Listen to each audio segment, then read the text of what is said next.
I've never been one of those people that is comfortable relying on other people. I just take care of myself, you know? I was living in New York City, in Brooklyn. I had a really interesting job. We traveled all over the country selling jewelry. And it suddenly occurred to me that I was pregnant, and I was like, oh my God.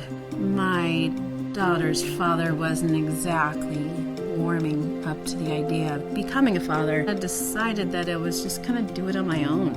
So I find out halfway through my pregnancy that I was exposed to this virus. Didn't know what to do, what my options were, but I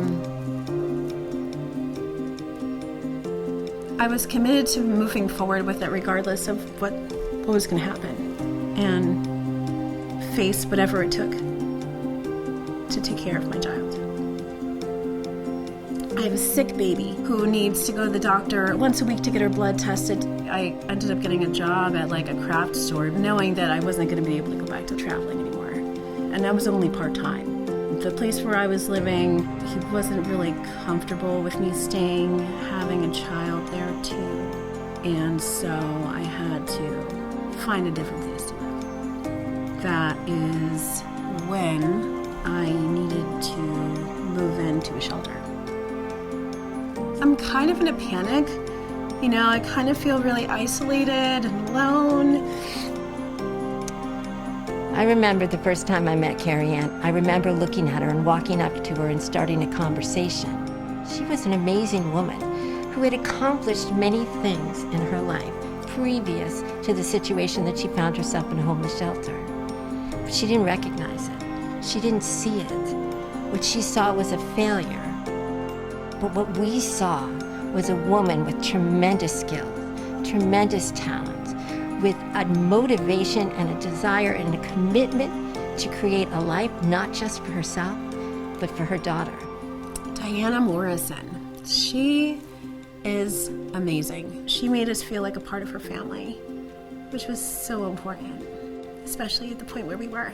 Our first Christmas, she got us a Christmas tree, you know, like, it was just like, just to make our lives seem like just so normal, you know? So I remember a conversation Carrie Ann and I had at one point. And I said, you may not see the light at the end of the tunnel, but it's there. And I'm gonna hold on to it. So Norwescap is really uniquely positioned to surround an individual with a plethora of services. Norwescap was such a resource for everything that we needed. So many times when individuals reach out to a nonprofit organization, they only provide one or two services. When they come into Norwescap, because we have such a broad array of services, we can really partner with that individual to complete a really comprehensive action plan that deals with not just employment, not just housing, but all aspects of their life.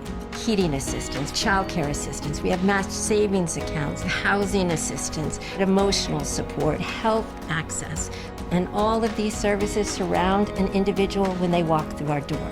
Before I got into the program, I had no idea how to get to where I wanted to be. I didn't know where to begin and how I would get to what I wanted in life. I own my own house and finally had a really stable place to be. Soon after January, I was able to land this job working from home that I just got offered a full-time position with. Without Norwescap, I wouldn't have what I do have today. The stable family life that I have for my family. If I looked in the mirror, I would see a mother, a woman, a success. I'm so blessed. And if I didn't have that extra hand up at that time that I needed it, I certainly wouldn't be here. That's for sure.